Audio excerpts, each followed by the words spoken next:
On this Mm. Vesak day, what Yeah, will be the best way to spend our day? Can you please not advise? only on the Wesak day, but every day to spend the best way to spend is with mindfulness. Mindfulness of the work at hand, Kayanupasana, that you are moving your body and the hands and legs, and mindfulness of body, mindfulness of feeling. I feel good, I feel bad. You know, observe that you don't become victimized to feelings. Yes, this is a good feeling. It is a good feeling, but it will come and go. It will never stay. No feeling is permanent. So all feelings you have to see and they get rid of. You have to see and enjoy it and end it. Yeah, this is a good feeling. And and then understand that it is not there forever. It will come and go. If it's a bad feeling, then think, now I have a bad feeling. Then when you observe the bad feeling with mindfulness, you don't become victim to the bad feeling. You know that all bad feelings also will come and go, so let them go. So don't you can change your mind. You can turn into metta bhavana when you have a bad feeling. And then too my bad feeling will go. And you will substitute a good feeling. Or you will do something, or you'll help something, or do and get your mind off the bad feeling. So best is to be Kayanupasana, that is being mindful of the work at hand and not thinking other things and drinking your cup of tea. So when you are drinking the cup of tea, you enjoy every minute of it. Otherwise, you just wallop it and you don't know even what to whether you have drunk it.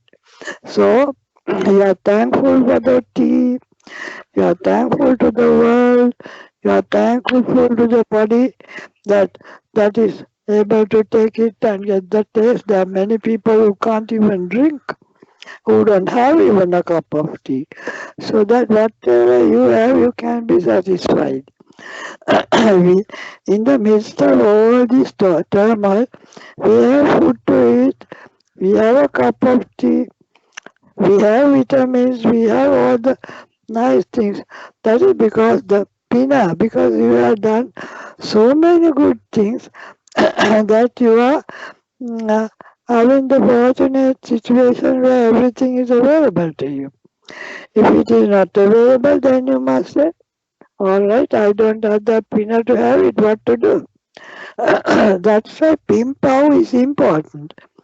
When you know that you are doing Ping, that is non-greed, non-hate and wisdom, then you will get happy results. Then yeah, and forever.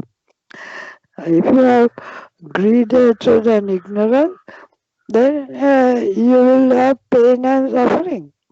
That is the karmic effect, which can be now and in the also the karmic effect can give future results also. So the best way to spend the day is kaya anupasana. Be mindful of the job at hand, doing it nicely, doing it completely, doing it with love and with care, doing it slowly. Because if you rush at it, then also you can't keep mindfulness. Then you must know I am rushing. And you don't have to rush all the time. You have to rush only when it is necessary, otherwise you can relax. So try to relax the whole day and do the work at hand mindfully, happily, so that it is a blessing for you and blessing for others. So that's mindfulness of, and also mindfulness of the mind. Chitta anupasana, sita anuvadakima. That is always with the mind. Now my mind is happy. I have metta, karuna, mudita, upekka. My mind is full of loving kindness. My mind is full of compassion. My mind is full of altruistic joy. I am not jealous of anybody. I'm enjoying the joy of others. And my mind is in equanimity when I have nothing to do. Then I'm in equanimity. So try to see whether your mind is in the four sublime states, metta, karuna, mudita, upekka, and try to see whether the mind is having greed, hatred, and ignorance. In which case you call it, this is my greed, this is my hatred, this is my repentance, this is my fear, this is my doubt. All these are um, defilements in the mind. So unless you catch them, you have to catch the thieves. Hello, can you hear me? Yes, Bhikkhuni, we can hear you Yeah. clearly. Now see, supposing you are alone in the house and there are thieves, robbers who come into the house. And then, if you see the robbers, then you can tell them and recognize them. You are so and so, I know you. And you can get rid of them. But if you don't know they are robbers, you will entertain them. Then they will tie you up and take all your things and go away. But you have to recognize robbers. Robbers are the defilements that come into your mind uninvited. Just like robbers come slowly as if they are friends, and then they come and destroy you. Just like that, these defilements also without your knowledge, fear can come, hatred can come, ignorance and repentance can come, or you will be uh, taking revenge or the things, anger, hatred, fear, jealousy, all those things can come. As soon as they come, you must know they are robbers who will destroy my mental household. So, you have to be vigilant about your mind. ඒක තමයි mindfulness of the mind, chittanupassana. Then you have to be mindfulness of the body. What am I doing? Is it good for me and others? What am I doing? Is it comfortable for me and others? Is it within my domain? Am I doing things outside my domain? Am I trespassing on other people? So always you are mindful about what you are doing. Am I saying and doing things with ego and pride to show off? Or am I doing it out of compassion and love? These things can be done either ways. Only you know whether it is love and compassion and loving kindness, or whether it is pride and ego and selfishness. So unless you probe into the mind, you don't know your mind state. So mindfulness of the mind is important. Mindfulness of the body is important. Mindfulness of the feelings are important. So if you can spend not only today, every single day in mindfulness, that is the best thing you can do to elevate and avoid all the trouble and be happy always, because you are not speaking out of turn, you are not doing things out of turn, you are doing your maximum, but you are doing a complete job and a nice job. It doesn't hurt anybody, it doesn't hurt you, because you are not sacrificing too much and just making it difficult for you. So you must do things at leisure, and you must do things comfortably, and you must do things with relaxation, with stopping and turning, and not do things that tire you out unnecessarily. So you think what is good and you don't think what is not good. You do what is good and you don't do what is not good. Then you speak what is good and you don't speak what is not good. So like that, being mindful means the Buddha, it is one of the greatest things that is Satipatthana, that is Vipassana Bhavana. So this Vipassana Bhavana is something you can do all day. So don't victimize yourself with your feelings or um, with your thoughts or by doing too much things or doing unnecessary things and then hurting yourself. So you do only what is necessary and then you look back and be happy. And the main thing is satisfaction. I am satisfied in spite of the whole world breaking down. I have enough things for myself. I have all these things which I can be satisfied about. I'm not greedy, I'm not asking for more. I am happy. Even if I die, I am happy. Because I have done nothing wrong, definitely I will go to heaven for or some to better place than this. Don't be afraid of death also. I have never done anything dirty that hurts people. I have not told lies and robbed people. I have kept the five precepts and I am not a problem to anybody. So why should I feel frightened if I die? So what? Anyway, you have to die. So don't worry about that. Okay, da? Okay. So mindfulness of death, mindfulness of body, mindfulness of feelings, mindfulness of your own mind.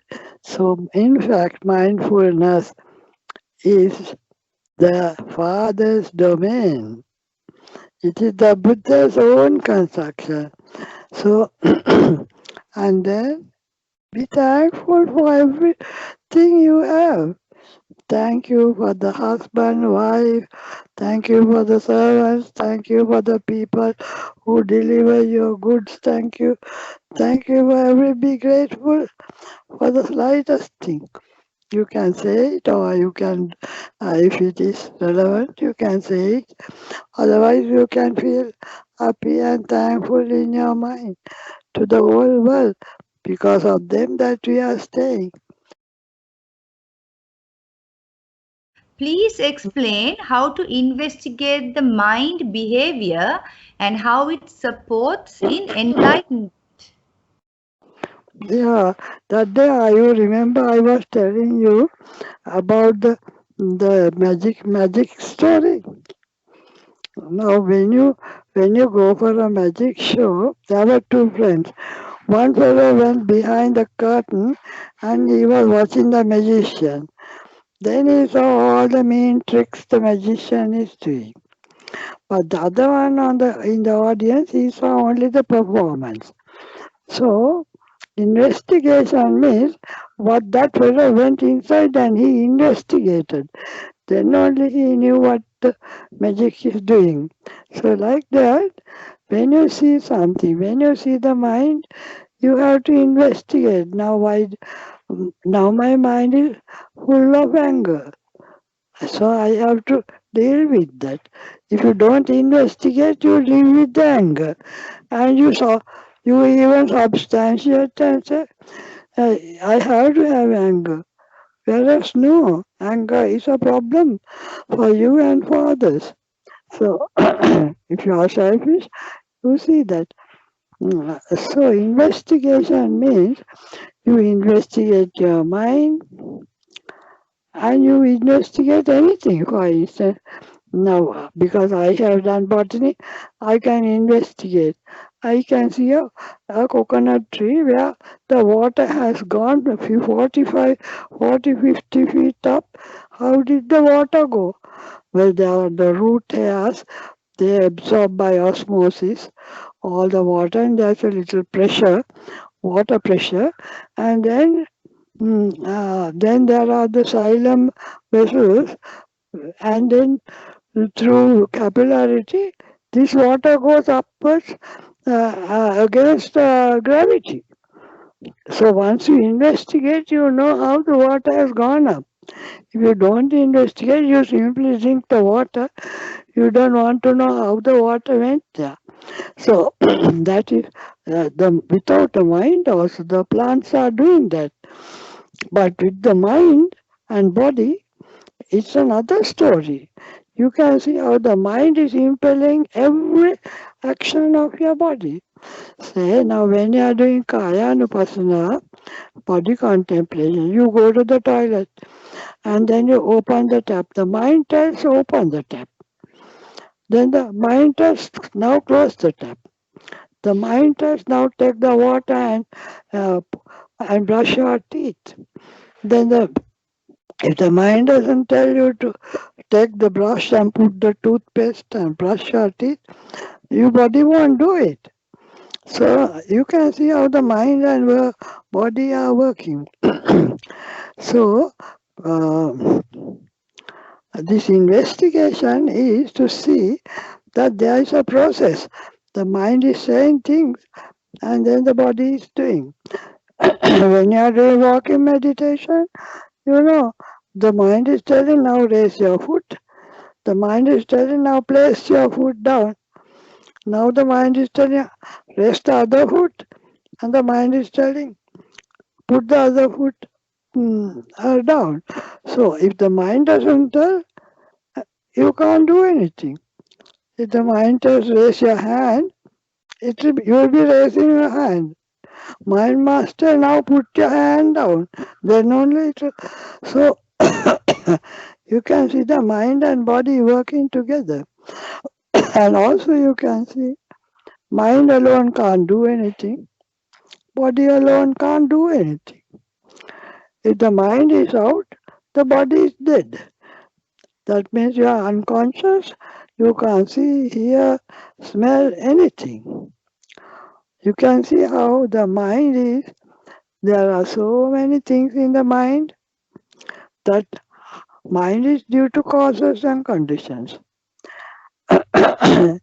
Anger just doesn't come. You have to see somebody or hear somebody or think about some miserable thing. Then only the anger will come. You try to get angry without a cause, you can't get angry. So you can see how the mind is impelling and how the senses are impelling, how they are conditional and how they come and go. So many things. If you investigate only, you will see it. If you don't investigate, you take them for granted. When you investigate, you know the anicca. Things are rising and passing away, rising and passing away. Then you can see your own heart, it is beating all the time. Then the Buddha said, Chalato Anichang. Now remember this. Chalato Anicca means what චලනය වෙන යම් දෙයක් තියෙනවා ඒක අනිත්‍යයි. චලනය means if anything is moving, that means it is not permanent.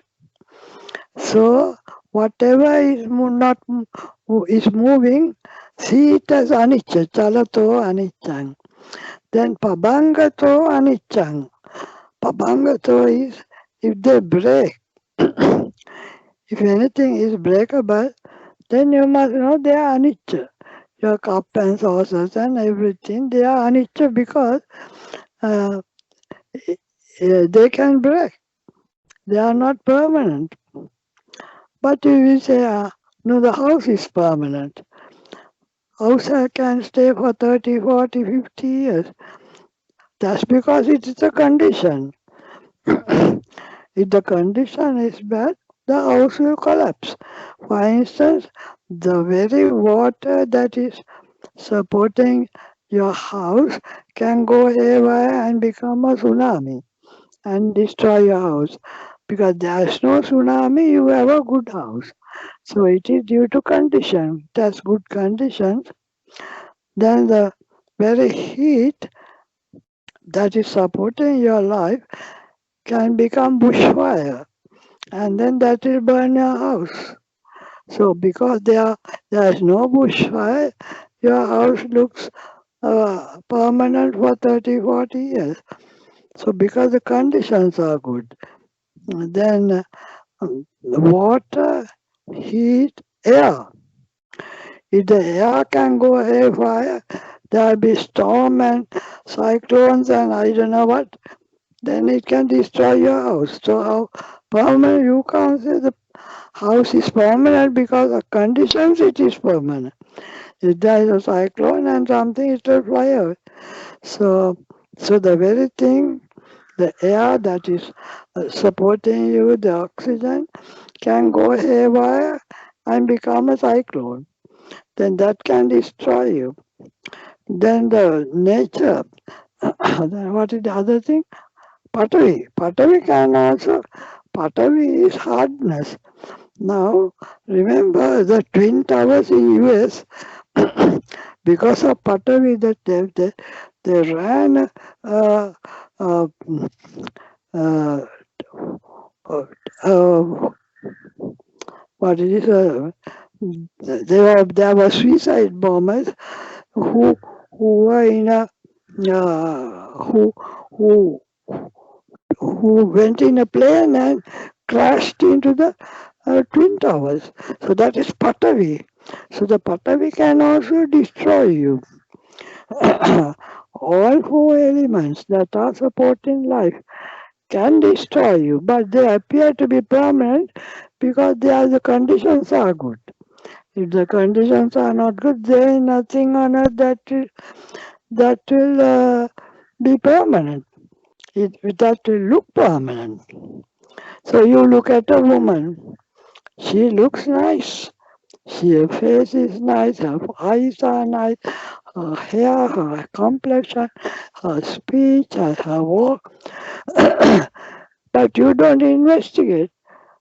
Supposing you go inside her body and see all the miserable blood and flesh and excreta and urine and all the miserable organs looking awful and fearful, you will run for miles then. The smell is bad, the look is bad. That's what the Arahant is. He is seeing the inside,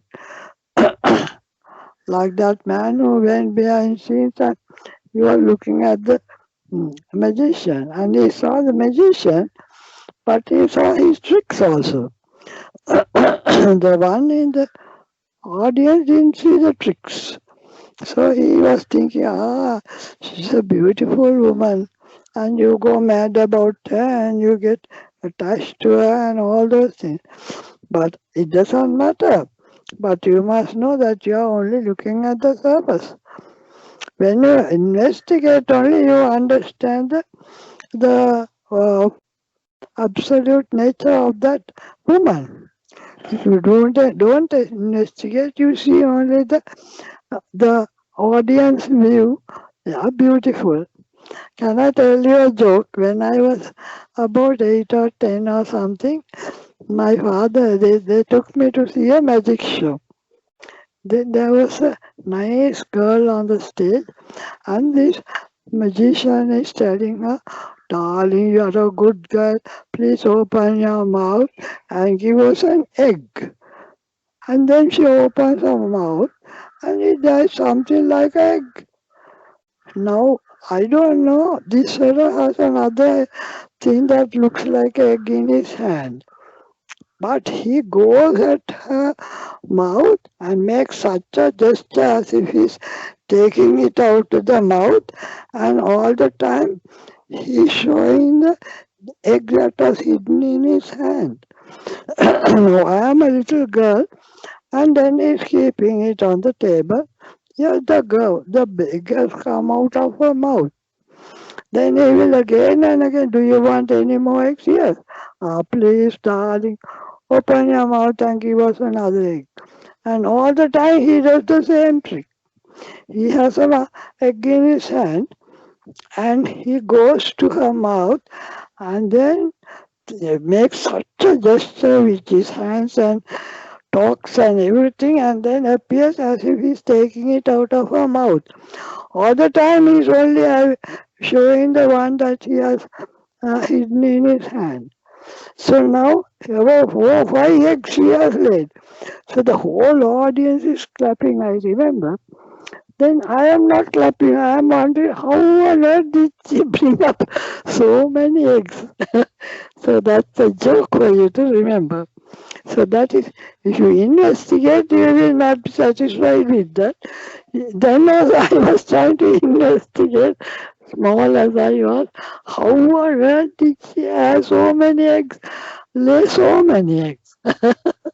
But the audience was clapping. I didn't clap. I was wondering how on earth did it happen. So, okay, when you investigate only, that is called Chinta Maya Prajna, then only you see the absolute reality.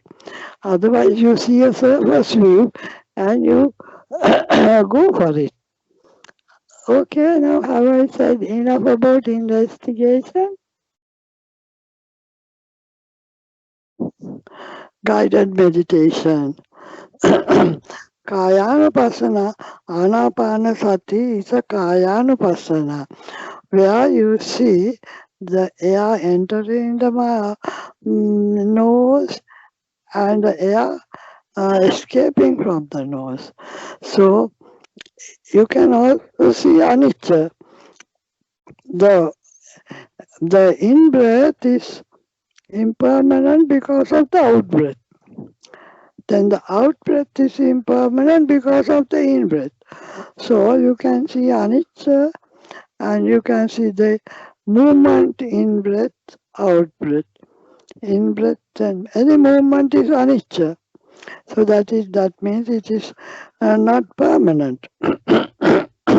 So to establish mindfulness only you do this in breath and out breath. So you can improve your uh, you can improve your mindfulness by observing your breath, it going and out, in and out. So because it is moving, chalato anichang. Because it is moving, chalato anichang. Everything is because it is moving, it is impermanent. In breath is impermanent, out breath is impermanent. Then you can see the pain and suffering also. For some reason, if you can't get the in breath, you die. No oxygen. So corona can kill you because there is no oxygen. Because you can't take a in breath. So see the danger of this system that is working. If there is some slight failure, you can't expel the air for some reason, or you can't take the air for some reason, then there is pain and suffering and death inbuilt. So you can see anicca, you can see dukkha, and also you can see anatta. Anatta is the non-self nature. I have no power over this. I have to put an in-breath and an out-breath. If I don't know it, I die. So the non-self nature also. I have no power over any of these things. That is the non-self nature. It is not me, but due to causes and conditions, the in-breath. Due to causes and conditions, the out-breath. The, the thoracic cavity must expand. If it can't expand for some reason, then the in-breath can't take in. If the thoracic cavity can't contract, then the out-breath can't take place. So that uh, expansion is due to muscles and all kinds of things. So that is not what I am doing. The muscles are contracting, and then there is an out-breath when the muscles are expanding. Then the chest cavity becomes big, and the pressure will come in. And then when the muscles are contracting, then there's more pressure inside. Then it will go out. So it is due to the pressure that when the pressure is low, the air will flow into the lungs. When the pressure is high, the air will flow out of the lungs. Now, am I doing it or is it due to causes and conditions? So you can see so many things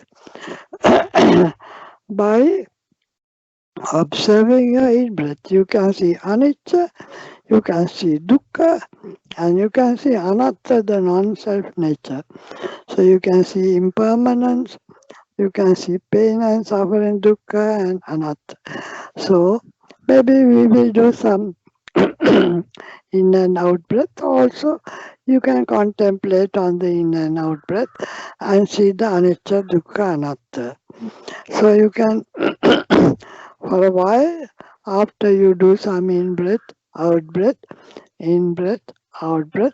you can stop that and do the contemplation.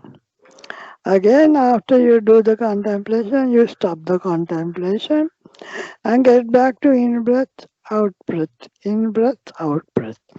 You can do both. So maybe I will guide you into the anapanasati. Now sit straight, sit quietly, relax your body, close your eyes, and now take a in breath. In, out, in, out, in, out, in, out.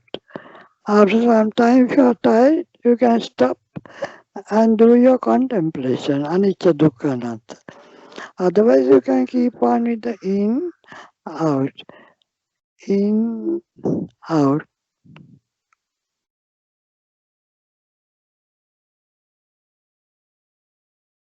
Stop for now, but you can do it all day long. Since you know the method, I can also elaborate a little more. Hello? Yes, Bhikkhuni. Sadhu, sadhu. Yeah, Continue, because please. you can also look at your own inside the body. You can see the movements. So they are anicca because they are chalato anicca. That means they are moving. The circulation, blood circulation, that is moving all the time. If the circulation is stopped for some reason, then you're finished. If there is internal bleeding or something, or had a big cut or something, and you will bleed to death.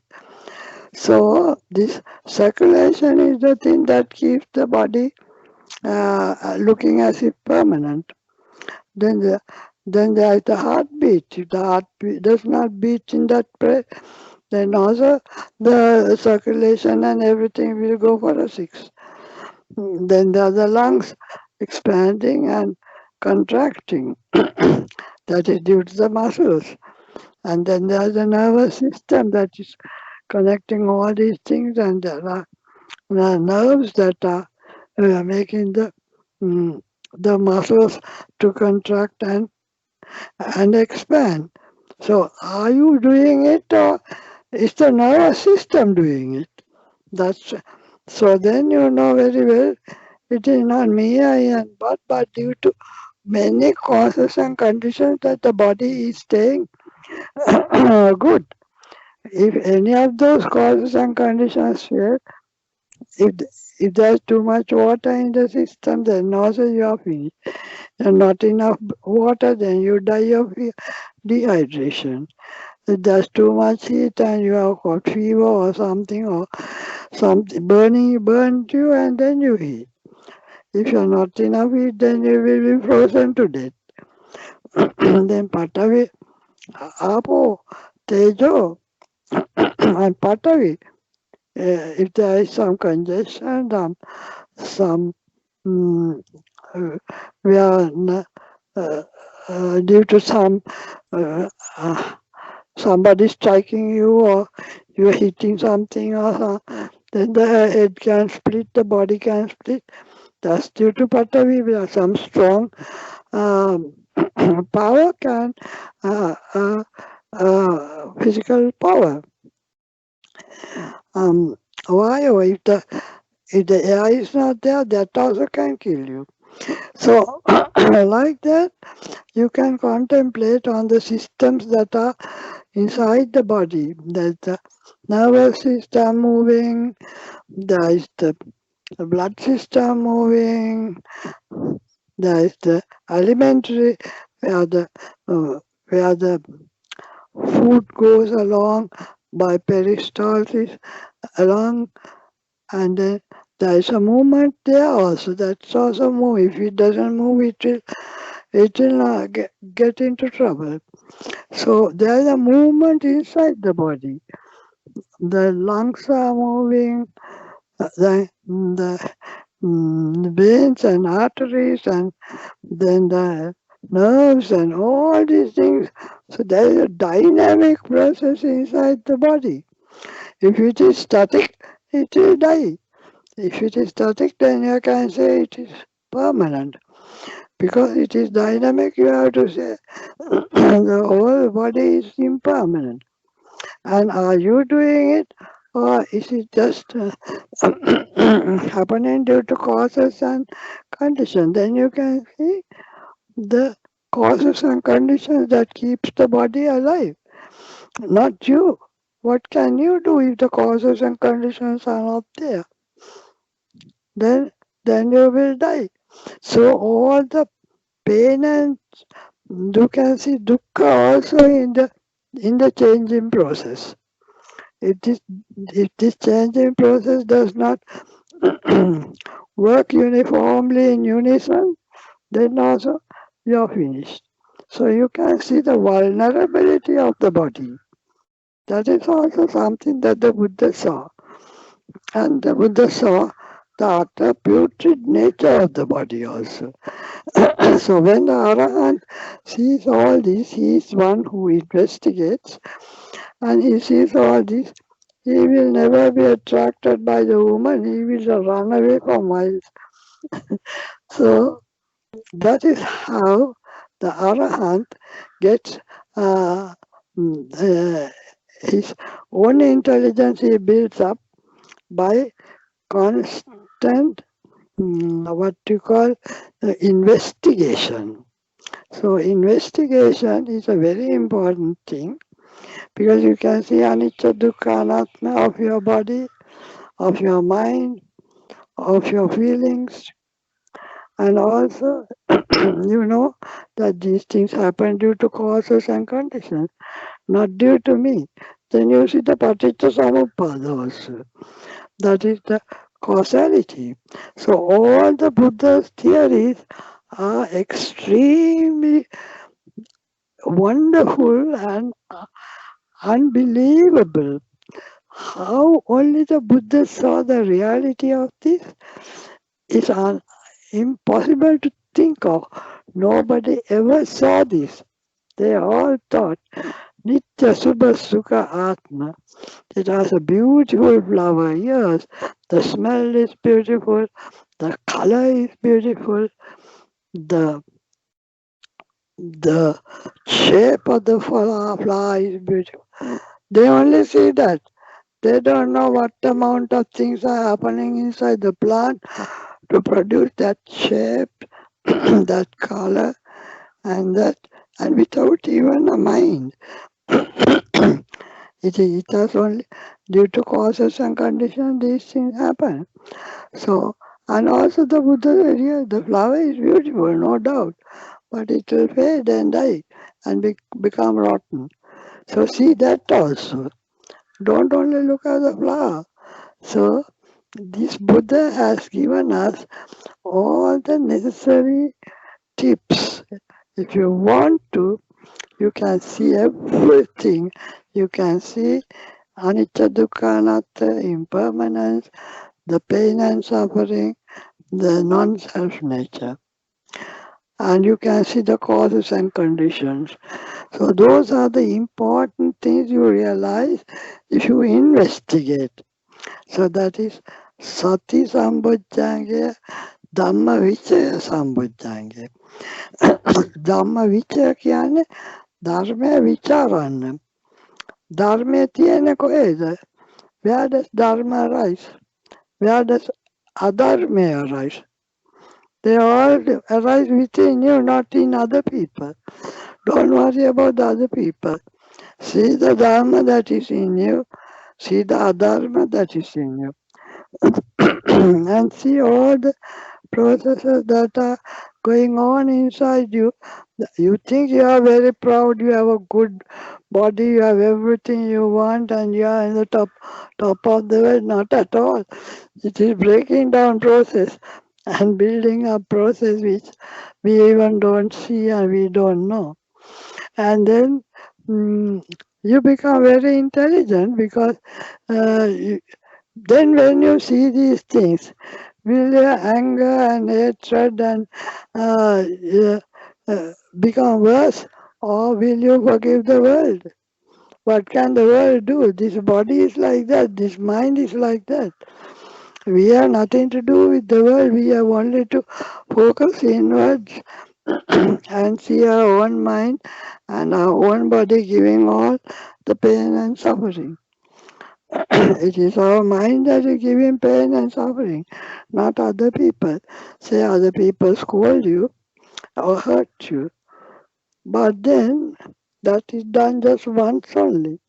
How many times do you think about it again and again? And it is your memory that is hurting you, not the other people. Memory, you on your own build up your anger and hatred. Then that is hurting you. So all these things are wisdom oriented. If you are ignorant, you are always going into mm, Nitya Subha Sukha Atma. That everything is permanent, Subha everything is beautiful, Sukha everything is nice and comfortable, Atma this is me, I and mine. So that is the ignorance that people have. So if you are clever, actually you have to be the Arahant to be a final understanding. But as you go in Sotapatti, you become a little more. I didn't touch metta meditation, but that is also a real good pastime when you're off track. When you're feeling bad, stop it and get back to Uddang Advaita Tiriyanta Sambhadang Avedang Asupatta Sabbe Satta Bhavantu Sukhitatta. Above, below and across, may all living beings be well and happy, free from pain and suffering, free from anger and hatred, free from enmity. May all living beings be well and happy. That's also constant meditation for you because you can't do anapanasati all the time. Metta bhavana is easy. So these two meditations will take you right up. So we share merit on this Vesak day. Sadhu. Akasata Bummata Devanaga Maitika Punyantang Anumoditva Tirang Rakantu Lokasasa. May the divine beings do their best to protect this world of humans who are in utter turmoil. Thank you very much.